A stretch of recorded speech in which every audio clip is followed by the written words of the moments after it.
Hello everyone. Today I will discuss about the basic concepts of data communication. Last lecture में मैं discuss करते हुए बताया था कि किस तरह से दो कंप्यूटर कनेक्टेड तब होते हैं जब वो एक दूसरे से कम्युनिकेट कर सकें। ऐसा नहीं है कि रस्सी बांधने से ही कर गए, लेकिन जब वायर से कनेक्टेड हुए तब भी कुछ प्रॉब्लम आई। प्रॉब्लम ये आई कि पता चला कि जो आपका ट्विस्टेड पेयर में या फिर STP UTP आपका आ रहा है या फिर कोएक्सियल केबल में एक लिमिट है, उसके बाद प्रॉब्लम होती है। लिमिट क्या है?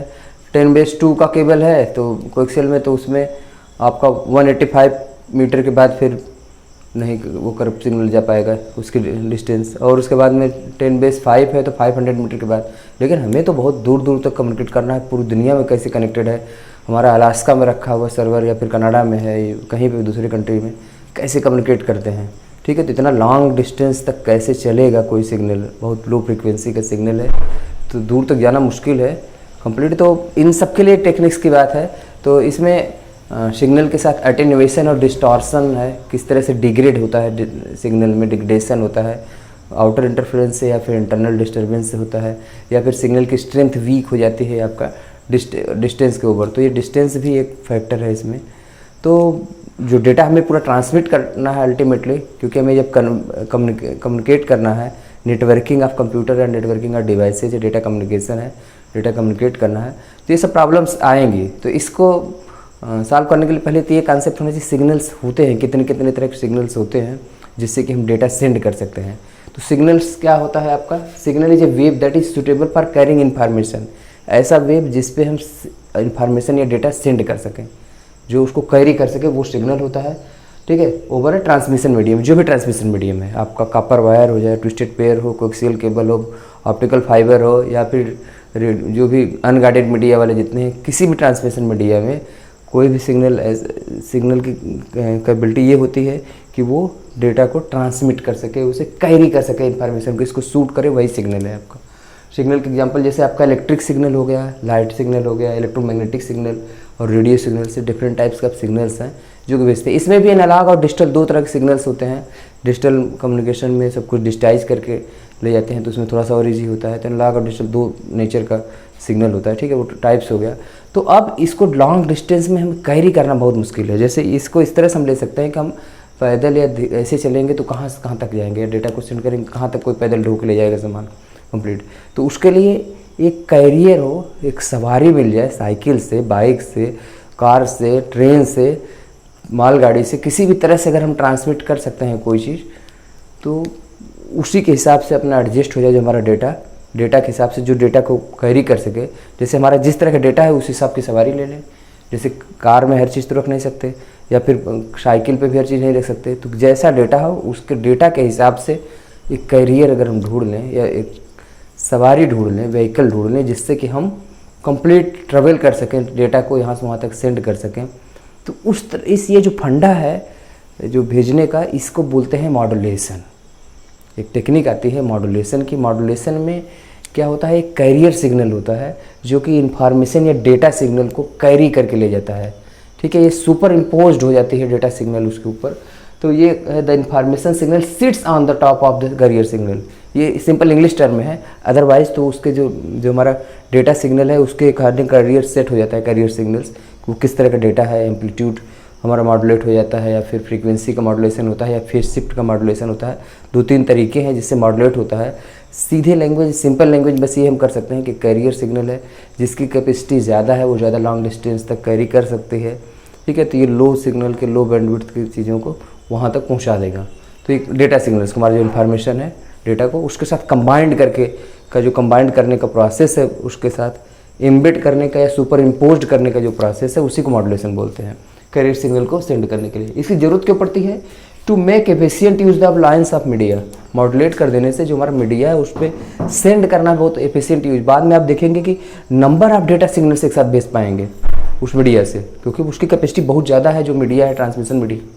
जैसे ऑप्टिकल फाइबर है तो बहुत ज़्यादा सिग्नल्स या फिर रेडियो सिग्नल्स भी होते हैं, तो कई तरह का डेटा सेंड कर सकते हैं, बहुत ज़्यादा डेटा, तो वो उसका पूरा यूटिलाइजेशन हो सके, इसलिए मॉड्यूलेशन की जरूरत पड़ती है, सेंड करने में आसान हो। और क्या हो गया, to make radio communication feasible, क्योंकि पता चला 10 किलो हर्ट्ज का हमें रेडियो कम्युनिकेशन करना होगा तो कई किलोमीटर का एंटीना हमें बनाना पड़ेगा, फिर जाके तब वो उसको कैच करेगा रेडियो सिग्नल में। तो इतना बड़ा एंटीना तो हमारे बार बना नहीं पाएंगे। तो रेडियो फ्रिक्वेंसीज पे जो हमें ट्रांसमिशन करने होते हैं तो वहाँ पे मॉड्यूलेट करके अगर भेजें तो हमें इतने बड़े एंटीना की ज़रूरत नहीं पड़ेगी। एंटीना का कॉन्सेप्ट क्या है, कितने बड़े एंटीना की ज़रूरत पड़ेगी, कैसे उसको कैप्चर करेगा, किस तरह से, वो एक डिफरेंट कॉन्सेप्ट है कम्युनिकेशन इंजीनियरिंग का, उसमें टेलीकम्युनिकेशन का। उसे हम डिटेल में नहीं जा रहे हैं, हमें तो कंप्यूटर नेटवर्क की तरफ जाना है।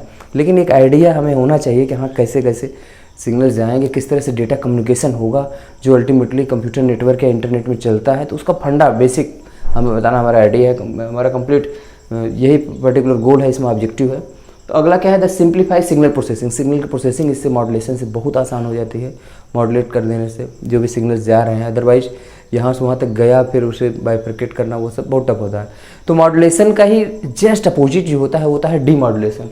डीमॉड्यूलेशन मतलब segregating the data signals and carrier signal. जो डेटा सिग्नल उसके साथ कैरियर सिग्नल के साथ मॉड्यूलेट होकर गया है कंप्लीट, उसमें से डेटा सिग्नल को अलग कर लेना और कैरियर को अलग कर लेना। इसको इस तरह से बोलिए कि हम सवारी गई, वहाँ पे सामान गया, तो गाड़ी तो अपना पार्किंग में लग गई और डेटा सिग्नल जिस ऑफिस में पहुँचना है, जो हम जहाँ पहुँचना है, फिर डेटा जहाँ पहुँचना है वहाँ पहुँच जाएगा। व्हीकल पार्किंग लग गया, वो सिर्फ उसको छोड़ दिए हम तुरंत ही वहीं पे। कैरियर सिग्नल को, डेटा ही हमारे काम का है, कैरियर से कोई लेना देना है नहीं। डेटा मिल गया, डेटा ही ट्रांसमिट होना चाहिए, पहुँच गया, बस कैरियर सिग्नल का उसने यूज किया और दोनों कंबाइंड होकर मॉड्यूलेट होकर गए थे। ये मॉड्यूलेशन था। डीमॉड्यूलेशन में सेग्रीगेशन हुआ, उनको अलग कर लिया हम। बस ये प्रोसेस है आपका डीमॉड्यूलेशन में। इसमें 3 तरह के मॉड्यूलेशंस होते हैं बेसिकली, जो मॉड्यूलेशन किया जाता है। Amplitude modulation, frequency modulation and phase shift modulation. Amplitude modulation के केस में amplitude of the carrier wave is modified in proportion to the data signal, means उसका एम्पलीट्यूड होता है। आप इसलिए लीजिए कि जिस तरह का डेटा है उस हिसाब से जो हमारा कैरियर है, व्हीकल है, वो उसी तरह का सीटिंग अरेंजमेंट उसका हो जाता है। हाँ, ये सब डेटा इस तरह का सामान जाना है तो ऐसा होना चाहिए, इस तरह का सामान जाना है तो ऐसा होना चाहिए। तो इसके डेटा जो एम्पलीट्यूड जो होता है उसका कैरियर का, वो डेटा के हिसाब से मॉडिफाई हो जाता है। डेटा का जिस तरह से एम्पलीट्यूड होता है उसी हिसाब से मॉड्यूलेट हो जाता है। ये क्या टेक्निक है मॉड्यूलेशन में, एम्पलीट्यूड मॉड्यूलेशन कैसे करते हैं, इसके हम डिटेल में नहीं अभी जा रहे हैं, क्योंकि वो एक अनदर टॉपिक है, कंप्लीट मॉड्यूलेशन कम्युनिकेशन इंजीनियरिंग, ठीक है, प्रिंसिपल ऑफ कम्युनिकेशन, उसे हम नहीं जा रहे हैं कंप्लीट डिटेल। अभी हम सिर्फ ये बता रहे हैं कि एक तरह का टेक्निक है एम्पलीट्यूड को मॉड्यूलेट करना। दूसरा फ्रीक्वेंसी का मॉड्यूलेशन, फ्रीक्वेंसी जो होती है कैरियर वेव की वो मॉड्यूलेट हो जाती है इसके हिसाब से, डेटा के हिसाब से। तीसरा फेज शिफ्ट का। तो कंप्यूटर में generally phase shift modulation computer network में ज़्यादा से ज़्यादा यूज़ किया जाता है। मैक्सिमम जो यूज़ किया जाता है वो फेज शिफ्ट मॉड्यूलेशन यूज़ किया जाता है। तीसरे तरह का मॉड्यूलेशन है फेज शिफ्ट का मॉड्यूलेशन करते हैं, ठीक है, या फिर कोड मॉड्यूलेशन भी से कई बार बोलते हैं, ठीक है। तो ये एम्पलीट्यूड, फ्रीक्वेंसी, फेज शिफ्ट 2-3 तरह के मॉड्यूलेशन होते हैं। फेज शिफ्ट वाला मॉड्यूलेशन यूज किया जाता है इसी को, और सब अफेक्टेड नहीं होंगे और ये मॉड्यूलेट होगा कैरियर का, लेकिन ये इसमें एम्पलीट्यूड और फ्रीक्वेंसी दोनों अफेक्टेड नहीं होती हैं। इसी मॉड्यूलेशन कंप्यूटर नेटवर्क में करते हैं यूज। अगर ये मॉड्यूलेटर और डीमॉड्यूलेटर का काम ये हुआ कि मॉड्यूलेटर में कंबाइन किया गया कैरियर सिग्नल के साथ डेटा सिग्नल को, और डीमॉड्यूलेशन में सेग्रीगेट किया गया डेटा सिग्नल को कैरियर सिग्नल से, उससे अलग करके डेटा सिग्नल हमारा काम का हो गया, यूज कर लिया। तो जितने कंप्यूटर्स हैं सब जगह एक डिवाइस लगाई जाती है, उसे बोला जाता है modem. Modem stands for modulator and demodulator. तो मॉड्यूलेटर का काम है मॉड्यूलेट करना सिग्नल को, डीमॉड्यूलेटर का सेग्रीगेट करना सिग्नल को, डेटा सिग्नल को कैरियर के साथ, ठीक है। ये दोनों काम करता है। तो ये कंप्यूटर, सभी जो 2 कंप्यूटर हमारे कनेक्टेड हैं नेटवर्क में, तो सब उसके पास मॉडम लगा होगा। वो मॉडम क्या करेगा, डेटा को सेंड करना होगा तो मॉड्यूलेट करके भेजेगा, और जो रिसीव करेगा उसे डीमॉड्यूलेट करके रिसीव करेगा, क्योंकि हमें डेटा ही चाहिए, कैरियर छोड़ देगा वहाँ पे, ठीक है। ये काम मॉडम का होता है। ये मॉडम भी कई तरह के होते हैं। RF मॉडम हो गया रेडियो फ्रिक्वेंसी के लिए, ऑप्टिकल फाइबर के लिए मॉडम अलग तरह का होगा। तो हर जगह मॉडम ही यूज़ किया जाता है, जिससे डिफरेंट टाइप के मॉडम्स यूज़ किए जाते हैं एज पर नीड, और उसका काम यही है मॉड्यूलेशन डीमॉड्यूलेशन, जिससे कि हम डेटा सिग्नल लॉन्ग डिस्टेंस में भेज सकें, एफिशिएंट यूटिलाइजेशन ऑफ चैनल कर सकें, सिग्नल की प्रोसेसिंग आसान हो सके, इसलिए एक डिवाइस मॉडम यूज की जाती है, ठीक है। तो एक तो ये कॉन्सेप्ट हो गया मॉड्यूलेटर डीमॉड्यूलेटर का। लेकिन अब इसके बाद ऐसा थोड़ी है कि हम ही एक डेटा भेज रहे हैं, या फिर ऐसा भी नहीं है कि जो हम यहाँ से डेटा भेज रहे हैं, कई डेटा भेजे जा रहे हैं, तो वो फिर आपस में दिक्कत करेंगे। उनके साथ कैसे करें, वो कैसे भेजा जाए डेटा ओवर लॉन्ग डिस्टेंस। ये तो हमने कर दिया, हमने डेटा भेजा, हमारा मॉड्यूलेटेड सिग्नल में कन्वर्ट होकर जा रहा है, उसमें कैरियर के जा रहा है। लेकिन उस पर और भी सवारियाँ तो बैठी होंगी व्हीकल पे, ठीक है। तो और भी सवारियाँ अगर बैठी होंगी तो ये तो हमने एक सवारी का व्यवस्था कर दी कि इसमें व्हीकल हमने बैठा दिया, एरोप्लेन में, ट्रेन में, ये वो चला गया, वो कैरियर सिग्नल हमारा व्हीकल हो गया और डेटा हमारा जो सामान लद गया या फिर हम चल लद गए जा रहे हैं तो हम भी पैसेंजर ही हो गए, ठीक है, वो हो गया। लेकिन अब और भी डेटा जा रहा होगा और लोगों का भी डेटा जा रहा होगा, तो कई सिग्नल जब जाएंगे तो उनके लिए क्या टेक्निक यूज किया जाए। कई लोग जाएंगे तो वहाँ पे हौच पौच होगा, कौन सा सामान किसका पहुँचा है, ये भी तो इम्पॉर्टेंट हो जाता है। तो इसमें कॉन्सेप्ट आता है मल्टीप्लेक्सिंग का। Multiplexing means combining of multiple signals into a form that can be transmitted over a single link of communication medium. Single link of communication medium means एक जो हमारा व्हीकल है उस पर कितने number of signals, multiple signals को combined form में कैसे हम भेज पाते हैं, उसके लिए जो टेक्निक है उसे बोलते हैं मल्टीप्लेक्सिंग। और इसी का अपोजिट होता है demultiplexing, separation of the signals, जो मल्टीपल सिग्नल्स हमने भेजा है उसको अलग कर देना, ठीक है। तो इसमें जो टेक्निक्स यूज करते हैं मल्टीप्लेक्सिंग के लिए, दो तरह का होता है आपका, फ्रीक्वेंसी डिवीजन मल्टीप्लेक्सिंग और वेवलेंथ डिवीजन मल्टीप्लेक्सिंग। दो तरह का मल्टीप्लेक्सिंग यूज किया जाता है। फ्रीक्वेंसी डिवीजन में मल्टीप्लेक्सिंग में क्या होता है, हाई बैंडविड्थ का एनालॉग ट्रांसमिशन में यूज करते हैं। जो फ्रीक्वेंसी होती है हमारी, जो जितना सिग्नल्स भेज रहे होते हैं सबकी कंबाइंड फ्रीक्वेंसी ऐड अप होने के बाद भी जो चैनल की कैपेसिटी होती है जो वो उससे कम ही रहती है। चैनल जितना फ्रीक्वेंसी का मैक्सिमम भेज सकता है उससे कम ही होती है टोटल जोड़ के, इसलिए वो भेज पाएगा। वो सीधा सीधा लेके जितनी सीटें हमारे बैठने के लिए हैं, जितने लोग बैठने वाले हैं उसके कैपेसिटी से कम लोग बैठ सकते हैं। 50 सीटर का हमारा है कोई व्हीकल तो उसमें उसके नीचे 40 सीट तक, 45 सीट तक, 49 सीट तक, 50 सीट तक बैठ पाएंगे, मैक्सिमम 50 तक बैठ सकेंगे। वही इसमें भी है, डिफरेंट फ्रीक्वेंसी को ऐड अप करने के बाद उससे कम हो जाए। मैं एनालॉजी इसलिए बार बार बता रहा हूँ जिससे कॉन्सेप्ट आपका क्लियर हो इसमें। तो ये मल्टीप्लेक्सिंग, डिफरेंट सिग्नल्स को एक साथ भेजने के लिए मल्टीप्लेक्सिंग किया जाता है और डीमल्टीप्लेक्सिंग। दूसरा है आपका WDM, वेवलेंथ डिवीजन। ये ज़्यादा करके आपका लाइट सिग्नल्स यूज के लिए यूज किया जाता है ऑप्टिकल फाइबर वगैरह में, ठीक है। ये वाले जो है हाई बैंडविड्थ का ब्रॉडबैंड टेक्नोलॉजी में यूज किया जाता है, जो आपका इलेक्ट्रोमैग्नेटिक स्पेक्ट्रम में, ठीक है। तो ब्रॉडबैंड के लिए यूज करते हैं, जो एनालॉग ट्रांसमिशन जितने होते हैं वो सब आपके ब्रॉडबैंड के जैसे फॉर एग्जांपल। ये फ्रीक्वेंसी डिवीजन का मल्टीप्लेक्सिंग और वेवलेंथ डिवीजन मल्टीप्लेक्सिंग, दो तरह का डिवीजन होता है, वेवलेंथ का और फ्रीक्वेंसी का। इसके हिसाब से दो तरह की मल्टीप्लेक्सिंग होती है। और इसी का अपोजिट में डीमल्टीप्लेक्सिंग होगा जिसमें separation of the multiple signals, उसको सेपरेट करेंगे अलग अलग, जो जहाँ पे पहुँचना है वहाँ जाएगा, पहुँचेगा। ये काम कर लेते हैं मल्टीप्लेक्सिंग। एक चैनल से सब गए फिर वहाँ पे जाके अलग हो गए, ये तो मल्टीप्लेक्सिंग का कॉन्सेप्ट है। फिर जो हमारा ट्रांसमिशन जो होता है वो दो तरह का होता है, सिंक्रोनस एंड असिंक्रोनस। सिंक्रोनस का मतलब जहाँ से जहाँ हमने कम्युनिकेट करना है, एक पॉइंट हमारा है, पॉइंट नोड ये है, दूसरा नोड वो है, नोड भी इस नोड से उस नोड से कम्युनिकेशन है, तो पहले दूसरे को पता तो हो, उसे जानकारी तो होनी चाहिए कि हमें अब कोई चीज़ डेटा मिलने वाला, हमारी बातचीत होने वाली है, डेटा ट्रांसमिट होना है, यहाँ से वहाँ तक जाना है। तो उसी समय जब बातचीत होगी तो बीच में कोई डिस्टर्ब न करे, पूरा पूरा डेटा पहुँचे सही से, और फिर वहाँ से भी दोनों तरफ से ट्रांसमिशन पूरे हो तो पूरी तरह सिंक्रोनाइज्ड हो जाए, सुर लय ताल में आ जाए कंप्लीट। तो इट मीन्स पूरी तरह उसकी टाइमिंग फिक्स हो जाए, और जब यहाँ से डेटा ट्रांसमिट हो रहा है वहाँ से यहाँ पूरी तरह कंप्लीट सिंक्रोनाइज्ड हो, टाइमिंग भी फिक्स हो, कब कौन ट्रांसमिट कर रहा है ये सब फिक्स हो जाए, कंप्लीट सिंक्रोनस उसमें होगा। तो ये इस तरह का कम्युनिकेशन होता है वायस नेटवर्क में। जो हम मोबाइल से, टेलीफोन से बात करते हैं वो कम्प्लीटली सिंक्रोनस होता है, ठीक है। कंप्यूटर नेटवर्क में भी सिंक्रोनस होता है, कुछ पोर्शंस ऐसे होते हैं जो कि एंड टू एंड कम्युनिकेशन में होते हैं, बट वो पोर्शन हम बाद में डिस्कस करेंगे। लेकिन सामान्यतः ये वॉइस कम्युनिकेशन में होता है कि पूरा सेटअप जो हमारा कनेक्शन एस्टेब्लिश हो जाता है, फिर पता चल जाता है, हाँ ये पता होता है। तो फिर अदरवाइज ऐसा थोड़ी है कि फ़ोन किसी कोई रखा है, आप यहाँ से बात किए जा रहे हैं, वहाँ पहुँच जा रहा होगा, कुछ कनेक्ट होगा तभी हेलो बोलेगा, तभी तो रिंग उठाया उसने, जब कनेक्शन एस्टेब्लिश हो जाएगा तभी बात होगी। तो ये इस तरह का जो कम्युनिकेशन होता है वो सिंक्रोनस होता है। और दूसरा होता है कनेक्शन आपका असिंक्रोनस। डेटा जब यहाँ पर रेडी होगा तब सेंड किया जाएगा, और वहाँ पे भी कैपेसिटी चैनल की भी ज़्यादा होती है, स्टोरेज की कैपेसिटी भी ज़्यादा होती है, नोड्स के जो बीच में होते हैं। और वहाँ पे जब डेटा पहुँच गया जिस चैनल पर हमें पहुँचना है कंप्लीट, जहाँ से जिस नोड से हमें कम्युनिकेशन है वहाँ पर पहुँच जाएगा, तो वो उसके पास सफिशिएंट है तो वो स्टोर करता रहेगा। तो ये दूसरा है असिंक्रोनस का। तो असिंक्रोनस नेचर का ही कम्युनिकेशन ज़्यादा करके हमारा कंप्यूटर नेटवर्क में होता है। मीन्स ऐसा नहीं कि हमेशा कनेक्शन, कभी कभी ये होता है लेकिन most of the time asynchronous होता है। डेटा का जैसे सीरियल कम्युनिकेशन RS-232 पोर्ट पे जो होता है इस तरह का, वो सब आपका असिंक्रोनस नेचर का होता है। असिंक्रोनस में कनेक्शन एस्टेब्लिश करने की ज़रूरत नहीं है, बट ये पता है this particular message is intended for the particular recipient, वहाँ पर पहुँचेगा और फिर वो कम्युनिकेट होगा, वहाँ पे स्टोरेज कैपेबिलिटी बफर होगा, वो जाएगा। यहाँ पता है कि हाँ ये यहीं से डेटा आना है, लेकिन कब आना है ये टाइम नहीं पता होता, तो असिंक्रोनस वहाँ पहुँचेगा, फिर वो डेटा रिसीव होगा, तो ये आता रहेगा। तो ये असिंक्रोनस नेचर का होगा। और कम्युनिकेशन सिस्टम में हमें क्या ज़रूरत पड़ती है? अब यहाँ से वहाँ तक हमारी सवारी जा रही है तो बीच में रास्ता भी तुम्हें पता होना चाहिए। अभी तक क्या था कि शुरू में प्रॉब्लम थी कि हमें कैरियर ज़्यादा लॉन्ग डिस्टेंस में भेज नहीं पा रहे थे, तो मॉड्यूलेशन यूज़ किया गया। ठीक है, कैरियर सिग्नल के साथ भेजने लगे डेटा को। ठीक है, मॉड्यूलेट करके, मॉड्यूलेटिंग के बाद उस पर कई और सिग्नल्स भेजे गए, मल्टीपल सिग्नल भेजने का फंडा शुरू हो गया, मल्टीप्लेक्सिंग आ गई।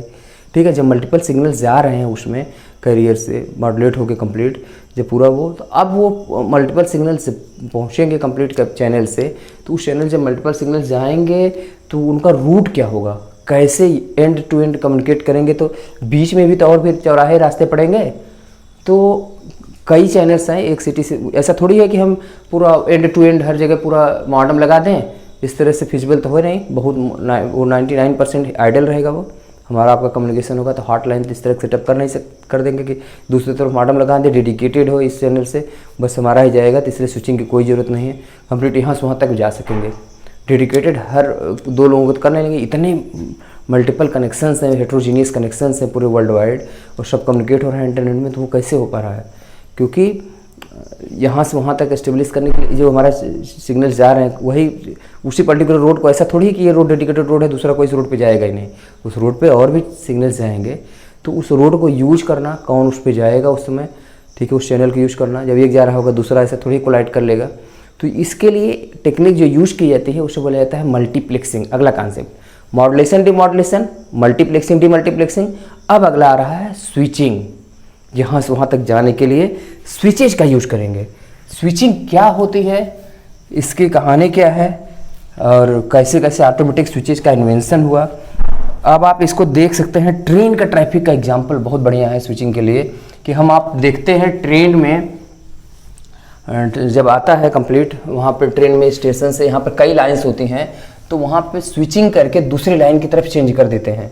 स्विचर होता है वहाँ पे ऑटोमेटिक, वो सब चेंज करते हैं, तो ऑटोमेटिक ट्रेन फिर किधर की तरफ जाएगी, ड्राइवर को थोड़ी वो है कंप्लीट, ड्राइवर तो ले ही जाएगा वो अब और चीज़ कंट्रोल करने के लिए, लेकिन कौन सा ट्रैक चालू होगा, किधर मोड़ देंगे, राइट लेफ्ट, किस वाले ट्रैक, कई ट्रैक होंगे, मल्टीपल ट्रैक्स होंगे, तो आप देखते होंगे कि किस ट्रैक पर जाना है, उस हिसाब से सेट करते हैं। तो स्विच कर देते हैं, मीन्स वो वाला मुड़ जाता है उधर की तरफ, तो दूसरे ट्रैक पर चला जाता है। तो ये सब स्विचेज है क्या, स्विचिंग का कॉन्सेप्ट क्या है, इस पर हम आते हैं। इसको हम इस तरह से समझ सकते हैं कि हमारा मान लीजिए ये पर्टिकुलर हमारा स्टार्टिंग नोड है, ये हमारा नोड है सेंडर साइड, और बीच में वो जा रहा है, डिफरेंट कम्युनिकेशन चैनल्स हैं, कई कम्युनिकेशन चैनल हो सकते हैं इस तरह से।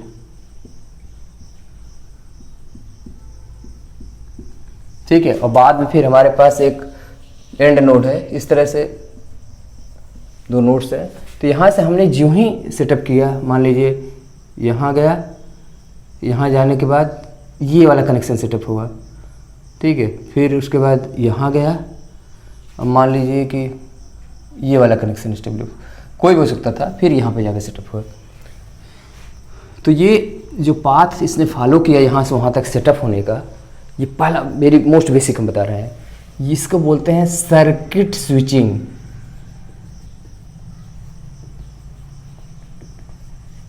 क्योंकि ऐसा थोड़ी है एक शहर से हर शहर पूरा डेडिकेटेड लाइन से बनी है, यहाँ जाएंगे तो चौराहे पे जाएंगे तो कई रास्ते होंगे ना, फिर यहाँ से वहाँ जाएँ, फिर वहाँ जाएँ, वहाँ जाएँ, इन लागे में इसलिए बता रहे हैं आपको थोड़ा समझ में आए। तो स्विचिंग का मतलब होता है, अगर हम एंड टू एंड कम्युनिकेट करते हैं तो बीच में मल्टीपल पाथ्स हैं, तो उसमें से एक पाथ डिटर्मिनेशन होते हुए और पूरा सेटअप हो जाए कंप्लीट। तो ये यहाँ से सिर्फ हुआ कनेक्शन, फिर यहाँ से ये सेट हो गया, फिर ये सेट हो गया, फिर ये सेट हो गया। जब ये पाथ एस्टेब्लिश हो गया, फिर कम्युनिकेशन शुरू हुआ। तो ये वेरी फर्स्ट टाइप का स्विचिंग हुई, ठीक है। तो ये हो गया, इस स्विचिंग को बोलते हैं सर्किट स्विचिंग। सर्किट एस्टेब्लिश हो गई पूरा, और उसी पाथ को बार बार फॉलो करेगा। तो जब तक हमारा डेटा जाएगा यहाँ से वहाँ तक, इसी पाथ को फॉलो कर देगा। शुरू में ही पूरा पाथ सेटअप कर लेना, एकदम स्टार्टिंग में ही, शुरू से लास्ट तक।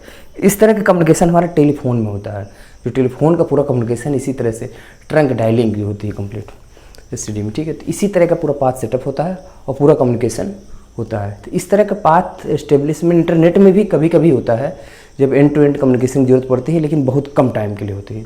एक ही पहला तरीका हो गया। तो इसकी एक कहानी मैं बता रहा हूँ स्विचेज की, कि यूएस में एक बार क्या था कि लोगों को फ़ोन जो होते थे, लोकल फ़ोन्स होते थे, उसमें जो भी नंबर होता था देते थे, भाई हमें इस तरह के नंबर पे डायल करवाना है, तो डायल करते थे, पूरा सर्किट सेट करते थे, तो वहाँ फ़ोन लग जाता था लोकली, लोकल लूप्स में जो कनेक्शंस थे, और सेटअप होता था। फिर वहाँ पे जिस तरह की ज़रूरत होती थी वहाँ पे जिसका नंबर जो होता था नोट होता था, वहाँ पे कंप्लीट डायरी होती है, उसी वाले पे सेटअप पे सर्किट इस्टेब्लिश कर दिया जाता था और फिर वहाँ से बात हो जाती थी। सर्किट इस्टेब्लिश करना पड़ता था, जो एक्सचेंज था, जो वहाँ पे जॉब कर रहे होते थे, ऑपरेटर होते थे, वो इस्टेब्लिश कर देते थे, हाँ ये है ऐसे है, सेटअप करके कंप्लीट इस्टेब्लिश करते थे, तब जाके वो कनेक्ट हो पाता था। जैसा कि रेलवे में इस तरह का होता था, एकदम शुरुआत में इसी तरह का था। तो एक व्यक्ति था जिसका कैफीन का बिजनेस था कि लोग मरते थे तो उनका कैफीन वगैरह जो बनता था वही बनाता था वो। तो उस इलाके में और भी शॉप्स थी, लेकिन उसकी शॉप्स थोड़ी कम चल रही थी और इसकी वाइफ जो थी उस एक्सचेंज में वही काम करती थी। तो इसने क्या किया, एक ऐसा सेटअप बना दिया कि इसका जो घर का मोबाइल फ़ोन नंबर था, नंबर लोकल लोग का, उस नंबर पे जब भी कोई डायल करता था, स्विचिंग करता था, वहाँ पे सेटअप करता था, तो ऑटोमेटिक इसी के घर की तरफ नंबर लग जाता था। चाहे किसी और कैफीन के लिए भी कोई बोलता था तो और लोगों का बिजनेस ठप पड़ गया, इसी का खूब चलने लगा, क्योंकि जो ही कोई फ़ोन करता था ऑटोमेटिक स्विचिंग होकर इसी की तरफ चला जाता था। ऑटोमेटिक स्विचिंग में इस तरह का डिवाइस सेटअप किया उसने अपने से, ठीक है, उसके अंदर इंजीनियरिंग टेक्निक्स थी, वो इस तरह से सेटअप किया कि जब भी कोई डायलिंग सेटअप करते थे सर्किट, और वो अपने आप एस्टेब्लिश होके यहाँ इसके घर के लिए सेट हो जाता था। जब इस तरह का हुआ तो काफ़ी दिन बाद पकड़ा गया, और भी जो जितने वेंडर्स थे वहाँ पे, तो वो लोग सोचे परेशान हुए कि हमारी दुकान क्यों नहीं चल रही, कि हमारे यहाँ तक कि फैमिली में भी कोई घटना हुई तब भी वहीं से कैफीन आया, कोई कहीं से फ़ोन आया कहीं पे और भी, तो सब ऑर्डर उसी के यहाँ क्यों जा रहा है, ये ऐसी प्रॉब्लम हो क्यों रही है। तो ढूंढते ढूंढते काफ़ी दिन बाद लोगों को पता चल गया कि हाँ इसके यहाँ किया, तब वो पकड़ा गया। तो उसे मालूम चला ऐसे ऐसे किया था, इसने फ्रॉड किया था, लेकिन उसे फिर बाद में इसने टेक्नोलॉजी के लिए किया, थोड़ा बहुत जुर्माना करके छोड़ दिया गया उसे, और उसकी टेक्निक्स को यूज किया गया, और उसके बाद से ऑटोमेटिक स्विचेज का इन्वेंशन हुआ। मीन्स ऑटोमेटिक हम जो ही डायल लोकल में करने लगे तो जहाँ पे जाना है ऑटोमेटिक स्विच हो जाता था कंप्लीट।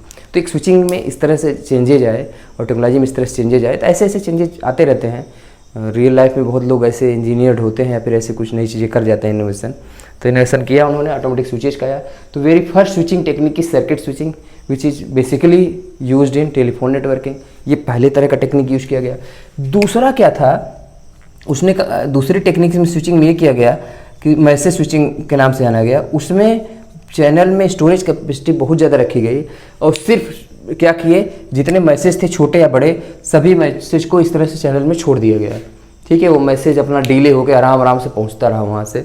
ठीक है, इससे चिट्ठियों की तरह आप मान लीजिए कि चिट्ठी पहुँचेगी आराम से, कोई कंप्लीट कोई इस तरह की दिक्कत है नहीं। सब बड़ा भी हो सकता है चिट्ठी, छोटी भी हो सकती है, इट मीन्स डेटा छोटा बड़ा भी हो सकता है मैसेज। तो इसमें जो टेक्निक यूज की गई वो टेक्निक यूज की गई स्टोर एंड फॉरवर्ड, मतलब स्टोर करें और store and forward technique use की गई मैसेज में।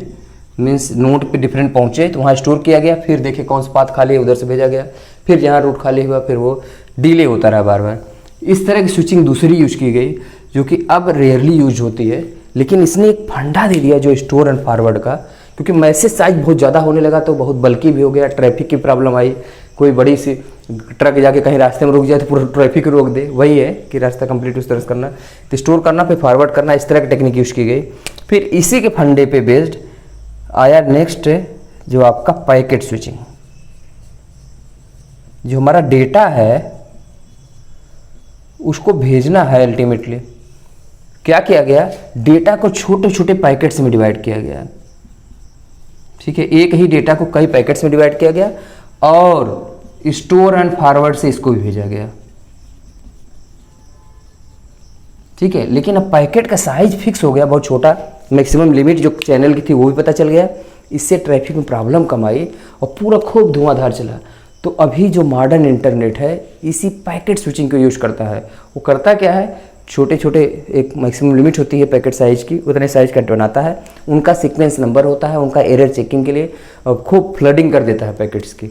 ठीक है, ये store and forward, net node पे स्टोर होगा फिर आगे फॉरवर्ड होगा, स्टोर होगा फॉरवर्ड होगा, मीन्स उसमें पता देखेगा कहाँ जा रहा है, आगे भेजता रहेगा, ऐसे जाता रहेगा, जहाँ पहुँचना होगा फ्लडिंग हुई है तो जिसको इंटरनेट होगा वो रिसीव कर लेगा। इसी पूरी टेक्निक पे कंप्लीट हमारा इंटरनेट चलता है, पूरा इंटरनेट ही नेटवर्किंग का पूरा कंप्लीट इसी स्टोर एंड फॉरवर्ड टेक्निक पे करता है, जिसको बोलते हैं पैकेट स्विचिंग। पैकेट्स में डिवाइड कर, क्योंकि मैसेज का साइज़ ज़्यादा होता था तो इसके फीचर को ले लिया, स्टोर एंड फॉरवर्ड टेक्निक्स को, और फिर वो पैकेट्स में डिवाइड करिए छोटे में। तो आप कई बार देखते हैं वेबसाइट पे, हमने कोई वेबसाइट ओपन की, स्लो है तो पता चला कि पूरा वेबसाइट खुली है, कुछ इमेजेस नहीं खुल रही होती हैं, क्योंकि वो पैकेट वहाँ तक आ ही नहीं पाया। पैकेट कई पार्ट था तो कुछ चीज़ें आई, कुछ चीज़ें ओपन हुई, कुछ नहीं हुई, वेब पेज के सब पोर्शन नहीं हो पाते कई बार ओपन, क्योंकि पूरा डेटा हमारे पास आ ही नहीं पाया। तो उस पूरा कंप्लीट मैसेज तो पूरा पेज आ जाना चाहिए था, लेकिन कंप्लीट मैसेज एक साथ नहीं भेजना है, उससे छोटे छोटे पैकेट्स में डिवाइड किया होगा। जितने पैकेट्स आ गए उतना सेटअप हो गया, जितना नहीं आया वो पूरे फॉरबिडन होता है, या फिर वहाँ पे दिखता नहीं इमेज, या इस तरह की चीज़ें होती है।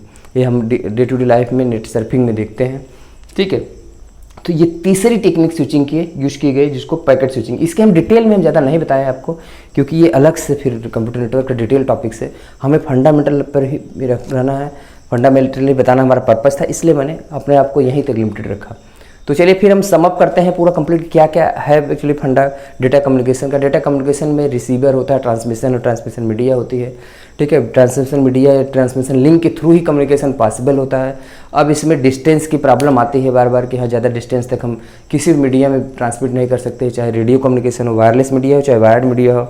तब फिर हमें क्या ज़रूरत पड़ेगी, ज़्यादा दूर तक ट्रांसमिट करने के लिए, अगर वायर्ड मीडिया है फिर इस तरह से वायरलेस भी, दोनों केस में ज़्यादा दूर ट्रांसमिट करने के लिए हमें मॉड्यूलेशन की ज़रूरत पड़ी। कैरियर सिग्नल्स यूज किए गए जो कि डेटा के साथ कंबाइंड होके गए। फिर इन मॉड्यूलेशन के बाद हमें ये भी पता चला कंप्लीट कि जो हम सिग्नल्स यहाँ भेज रहे हैं तो एक चैनल से मल्टीपल सिग्नल्स भी जाएंगे, एक से ज़्यादा सिग्नल जाएंगे तो कई सिग्नल्स क्या करेंगे, मल्टीप्लेक्सिंग होगी, कॉन्सेप्ट कंबाइंड करके भेज सकते हैं हम, ठीक है। और उसके बाद फिर वहाँ पे फिर सेग्रीगेट कर लेंगे डीमल्टीप्लेक्सिंग के थ्रू, ठीक है। कम्बिनेशन किस तरह से मल्टीप्लेक्सिंग करते हैं, क्या क्या टेक्निक्स होती हैं, ये फिर अनदर बहुत एडवांस टॉपिक, काफ़ी टॉपिक्स है। ये ज़्यादा करके मोबाइल कम्युनिकेशन में डिफरेंट टाइप के WCDM में वगैरह किस किस तरह से यूज होता है वो फिर से अलग एक टॉपिक है। किस से ऑर्थोगोनलिटी वगैरह कॉन्सेप्ट है, नंबर ऑफ कॉन्सेप्ट्स हैं उसमें, हम उसको डिटेल में नहीं जाना चाह रहे हैं। हम बस ये बताना चाह रहे हैं कि उस चैनल को यूटिलाइज करना, नंबर ऑफ सिग्नल्स एक साथ भेजे जा सकें, मल्टीपल सिग्नल्स भेजे जाते हैं कई सोर्सेज से, वो भी जा सके, मल्टीप्लेक्स हो सकें, ठीक है, कई सोर्सेज के लिए। तो वो मल्टीप्लेक्सिंग डीमल्टीप्लेक्सिंग का फंडा आया। फिर आया अगला स्विचिंग का, क्योंकि हमारा पाथ डायरेक्ट तो होता नहीं, कहीं फिर डेडिकेटेड पाथ तो होता नहीं, मॉडेम दोनों तरफ लगा है, यहाँ से वहाँ तक पूरा कर देंगे, पूरा आइडल रहेगा चैनल। तो इसलिए क्या करेंगे, जो यहाँ से वहाँ तक पूरा कंप्लीट डिफरेंट पाथ्स होंगे, डिफरेंट रूट्स होंगे, तो उसमें पाथ डिटर्मिनेशन करने के लिए स्विचिंग का फंडा आता है। तो स्विचिंग में सर्किट स्विचिंग जो कि टेलीफोन के लिए यूज़ किया जाता है, फिर मैसेज स्विचिंग में है स्टोर फॉरवर्ड का, फिर उसके बाद में आपका पैकेट स्विचिंग है जो इंटरनेट के लिए यूज़ किया जाता है। इसमें स्टैंडर्ड पैकेट मैसेज साइज रखा गया, एक मैसेज को कई पार्ट में डिवाइड करके तब भेजा जाता है, फिर वहाँ पे जाके जोड़ लिया जाता है, ठीक है। ये सब कैसे होता है, ये सब क्या होता है, मैंने सिंपल लैंग्वेज में बताया है बस। ये इसकी पूरी डिटेल कंप्यूटर नेटवर्किंग में होती है, कैसे कैसे सब ये सब टेक्निक्स अचीव किए जाते हैं, ठीक है। तो अब थोड़ा आइडिया लग गया होगा आपको किस तरह से नेटवर्क एस्टेब्लिश होता है, कैसे कैसे काम करता है, ठीक है। तो अब हम देखेंगे अगली क्लास में, आज के लिए हम यहीं स्टॉप करेंगे। अगली क्लास में देखेंगे कि लोकली नेटवर्क कैसे कनेक्ट है, what are different topologies, locally जो कम्युनिकेशन हमारा वो कैसे होगा, फिर और भी जो कम्युनिकेशन का है, फिर इंटरनेट कैसे बना, ये सब पोर्शन हम डिस्कशन आगे वाली क्लासेज में करेंगे। तो आज के लिए हम अभी यहीं पे स्टॉप करते हैं। Thank you.